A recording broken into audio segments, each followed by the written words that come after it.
And some persons also, when they're done writing the book, they'll come crying.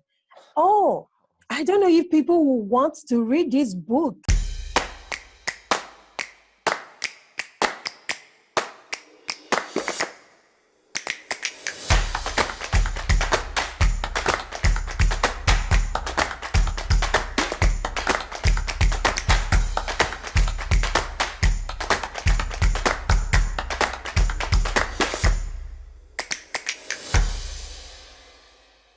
Hi, I'm Terrell Turner, the host of the Business Talk Library, and today I have a special guest on, and this guest is in Lagos, and as many of the listeners know, I'm very much of a love for Lagos from my last trip when I was there back in January.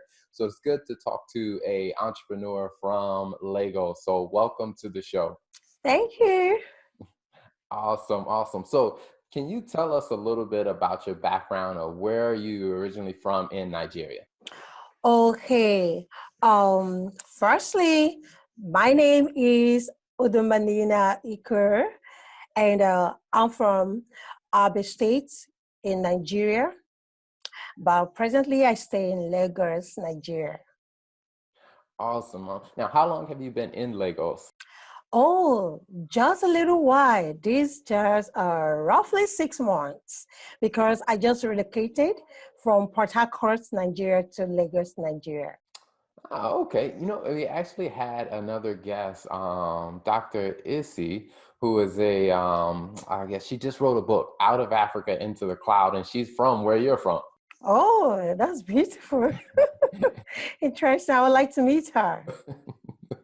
Oh, definitely. So now tell us a little bit about, the business that you run, and then we'll talk a little bit about the Intentional Woman project that you have going on. Okay, my business, I'm actually into communication, publishing, and education.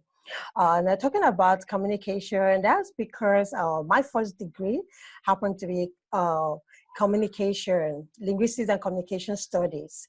And over the time, based on my passion for communication, I had to take that tour, to make sure that I live out what I've been trained on. And then in terms of education, I've been a teacher for over 12 years, and I've been teaching English language in secondary schools. And so when I thought about what else can I continue on, there's nothing else except what I've been doing for years, and I really have a talent for. So today I consult for schools, and I still teach online, have my online academy. And then finally to my publishing, I started writing, and then I had to go deep into knowing more about what book writing is all about, the struggles that new writers go through, especially the aspiring authors. Through what the difficulties I had, I thought about, I think I need to go in more and then help others, especially African writers. Awesome. So with the African writers that you usually work with, do you usually help them write the entire book, or is it more on the editing, or do you come in at the end when they're already done with the book? Sure thing is I really help them with everything. Some persons come to me maybe when they are done writing, and they're a little bit confused about, okay, what type of publishing should I go for? Some persons now need the book to be edited, and because I'm an editor, so I work with some of them. So from some of them, when they meet me from the editing parts, then I help them to edit. I help them to do the interior of the book and then get it published, especially on Amazon. So while some other persons, they come from the beginning, and I coach them on how to write a book, and then they go from there. So some persons will do the entire thing with them. Like currently, I have some persons that doing some work with, like, from the scratch. Okay.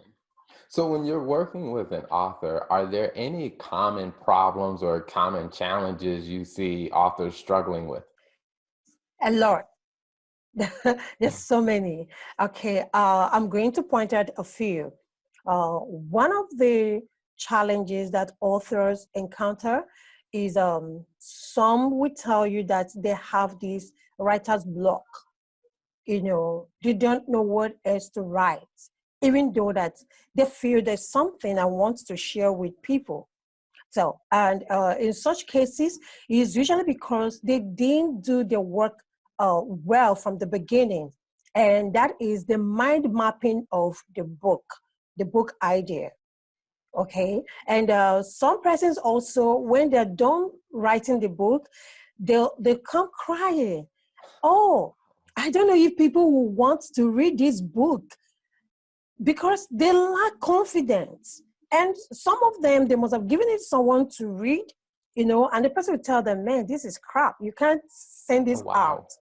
And now they're looking for an expert to find out, is this okay? So we also run reviews for such books. And they know this is okay because now while we're reviewing the book, as a reader, is this something I can pay money for?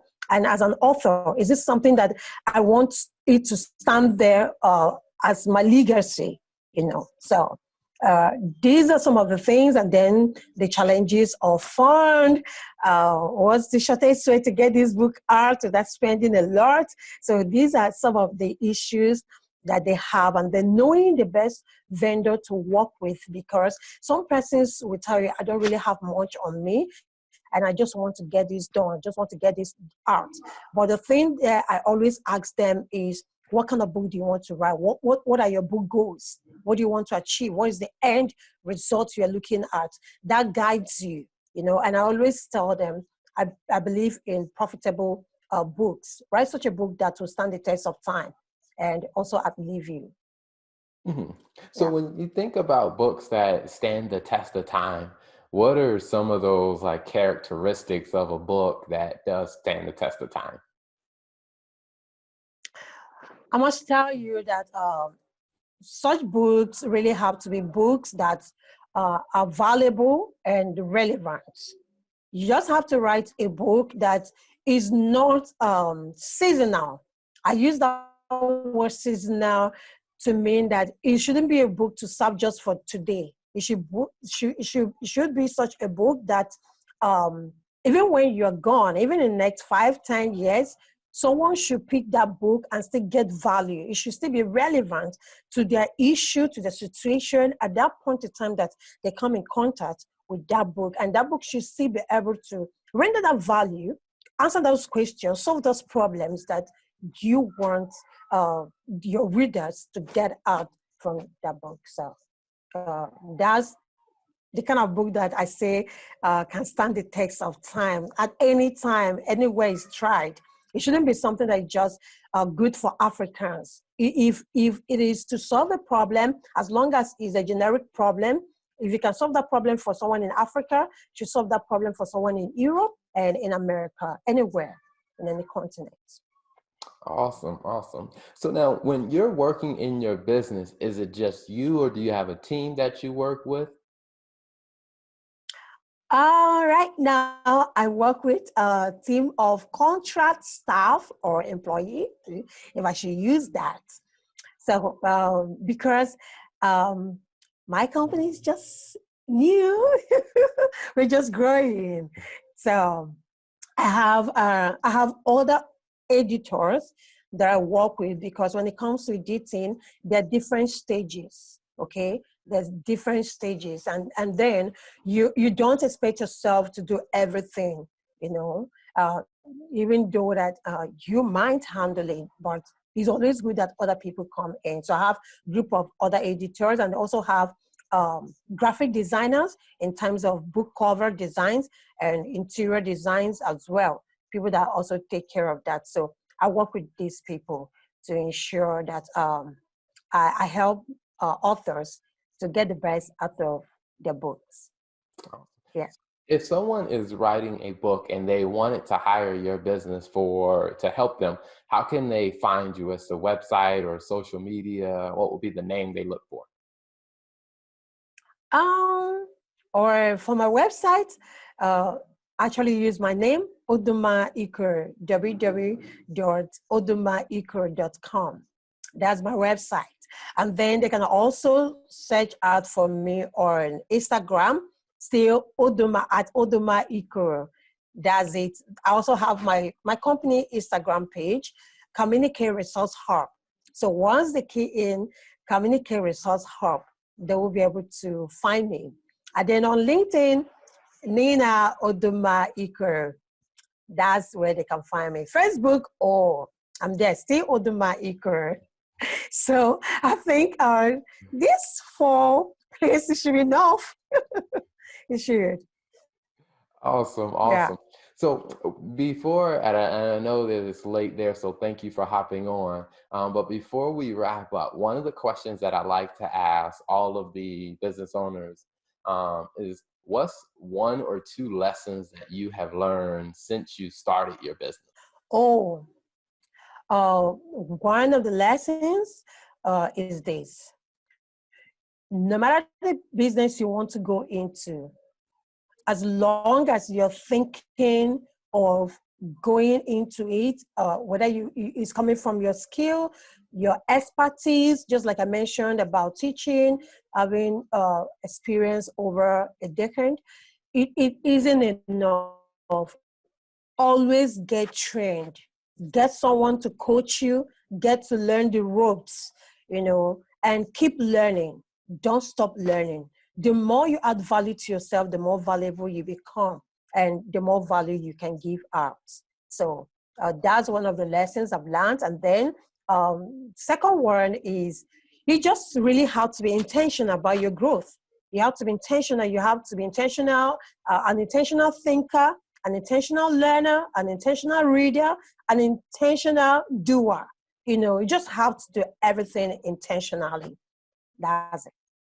Awesome, awesome. Now, before we go, I do want you to tell us a little bit about the Intentional Women's Project that you have going on. I know that isn't come out yet, but tell us a little bit about what that is. Oh, thank you so much for asking me this. The truth is, the Intentional Women Africa is just more like a baby that I so cherish. You know, Now about the Intentional Women Africa, this is an intentionality community that I'm trying to build for women. Now, the essence is to help to celebrate the beauty, the strength, and also to help women to appreciate their greatness.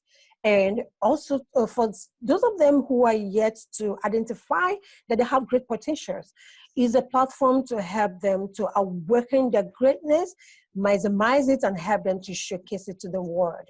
So there we educate women on building their self-esteem, their self-confidence, and help to expose them on how to really push their voices, their messages out there, and also be the best for the world. So that's what the community is all about. And we have a lot of projects that we're also designing, which we will be carrying out, moving from state to state to help women, right from those at the teenage stage, from 18 years above, to have them right from high schools, to ensure that from early stage they were able to recognize that there's beauty in them, there's strength in them, and so they can own their own greatness and live it out. So we'll also be reaching out to disabled women. And while we are also doing that, we'll be launching on 23rd of May.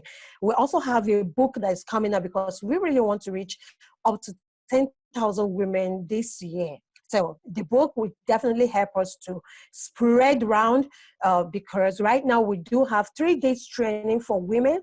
We build them before they become members of the community because we want them to think the way we're thinking. We need them to also see things the way that we see things. So that's what we're doing. And the book is going to really help us a lot. Thank you.